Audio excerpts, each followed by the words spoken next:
மகாலட்சுமியின் மறு அவதாரமான ஆண்டாள் அவதரித்த பூர நட்சத்திர தினம் ஆடிப்பூரமாகும். செல்லமே, ஸ்ரீவில்லிபுத்தூரில் 10 நாட்கள் ஆடிப்பூர திருவிழா நடைபெறும். 10வது நாளில் ஆண்டாள் ஸ்ரீரங்க மன்னனார் திருக்கல்யாணம் நடைபெறும். இந்த திருமணத்தில் கலந்து கொண்டு திருக்கல்யாண நிகழ்வை கண்டால் திருமணம் ஆகாதவர்களுக்கு விரைவில் திருமணம் நடைபெறும். ஆகஸ்ட் 7ஆம் தேதி அன்று நாள் முழுவதும் அமிர்த யோகம் நிறைந்துள்ளது என்பதால் நாள் முழுவதும் ஆடிப்பூர வழிபாட்டினை மேற்கொள்ளலாம்.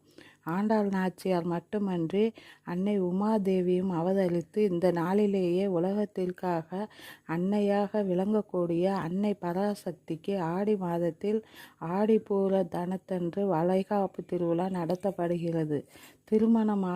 திருமணம் குழந்தை பாக்கியத்திற்காக காத்திருப்பவர்கள் ஆடிப்பூரத்தன்று அம்மனுக்கு வளையல் குங்குமம் வாங்கி கொடுத்து வேண்டி